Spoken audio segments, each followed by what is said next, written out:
avoir couru à toutes jambes pendant quelques temps, sans savoir où, donnant de la tête à main coin de bois, enjambant main ruisseau, traversant main DFCI, main cul-de-sac, main carrefour, cherchant fuite et passage à travers tous les méandres de la grande forêt, l'homme s'arrêta tout à coup. Puis il revint sur ses pas, et s'orientant et furetant, le nez au vent et l'oreille aux aguets, il s'efforça de retrouver son chemin. Mais en vain. Ce n'était qu'intersection d'arbres, cul-de-sac, pas de doigts, au milieu desquels il hésitait et doutait sans cesse, plus empêché et plus englué dans cet enchevêtrement de sentiers noirs qu'il ne l'eût été dans le dédalus même de l'hôtel des Tournelles. Enfin il perdit patience et s'écria solennellement « Maudite soit cette info !» C'est le diable qui l'a faite à l'image de sa fourche. Cette exclamation le soulagea un peu, et une espèce de reflet rougeâtre qu'il aperçut au bout d'un étroit chemin acheva de relever son moral. À peine avait-il fait quelques pas dans le long chemin, en pente, non pavé, et de plus en plus boueux et incliné, qu'il remarqua quelque chose d'assez singulier. Il n'était pas désert. Ça et là, dans sa longueur, rampaient je ne sais quelles masses vagues et informes, se dirigeant toutes vers la lueur qui vacillait au bout du chemin, comme ces lourds insectes qui se traînent la nuit de bras d'herbe en bras d'herbe vers un feu de pâtre. L'homme continua de s'avancer et eut bientôt rejoint ses aides qui se traînaient vigoureusement à la suite des autres.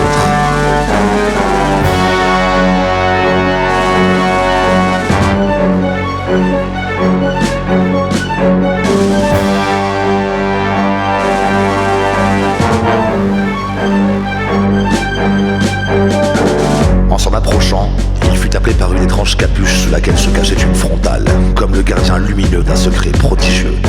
Au moment où il passa près de cette espèce de taupe à face humaine, elle éleva vers lui une voix enjouée.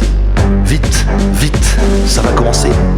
Il voulut doubler le pas, mais quelque chose lui barra le chemin. Ce quelque chose, ou plutôt ce quelqu'un, c'était un teufeur. Un petit teufeur à face barbue qui, ramant dans l'espace autour de lui avec sa bourse et remorqué par un gros chien, lui nasilla dans un argot sympathique. « La donna, mec, la donna !» Il faut que j'ai la mine bien aumônière pour qu'on me demande ainsi la donation dans l'état de maigreur où est ma bourse. Mon ami, j'ai vendu la semaine passée ma dernière chemise, mais voici tout ce qui me reste. Cela fait, il tourna le dos à l'homme et poursuivit son chemin. Mais le teufeur se mit à allonger le pas en même temps que lui, et voilà que la frontale survint de son côté avec grande hâte. Il se mit à courir. Le teufeur courut. La taupe humaine courut. Enfin, il atteignit l'extrémité du chemin. Il débouchait sur une plaine immense où mille lumières éparses vacillaient dans le brouillard confus de la nuit. L'homme s'y jeta, espérant distancer par la vitesse de ses jambes les deux inconnus qui s'étaient cramponnés à lui. Sur mon âme, dit l'homme terrifié, je vois bien les frontales qui avancent et les teufeurs qui courent. Mais où suis-je ? Dans la cour des miracles.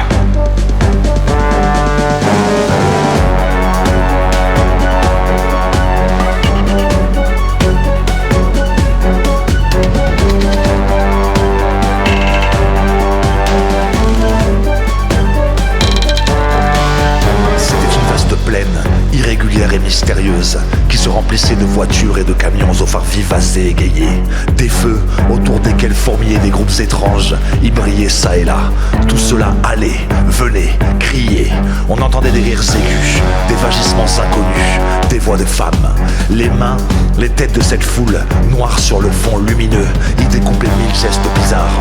Par moments, sur le sol, où tremblait la clarté des feux, mêlée à de grandes ombres indéfinies, on pouvait voir passer un chien qui ressemblait à un homme qui ressemblait à un chien. Les limites des races et des espèces semblaient s'effacer dans cette foire comme dans un pandémonium. Hommes, femmes, bêtes, âge, sexe, musique, art.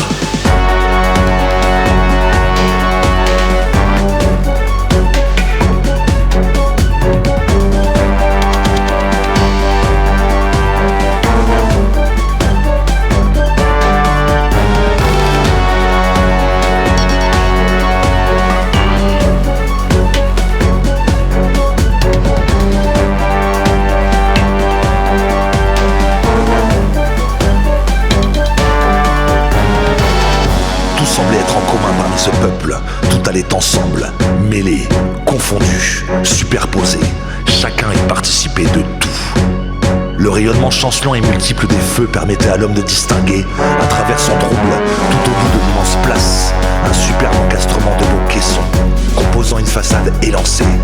formidable, fascinante, au pied d'une immense cathédrale faite de briques et de broc. Des hommes s'y affairés semblaient terminer une œuvre formidable, et il lui sembla distinguer, dans l'ombre des maisons adjacentes, un DJ qui se tenait droit, sa musique visant la bonne aventure, et ses disques tournant en cercle, superbes et illuminés, lui semblaient deux grands yeux qui regardaient le sabbat en touchant les cieux. C'était comme un nouveau monde, inconnu, inouï, difforme, reptile, fourmillant, fantastique. C'était la cour des miracles.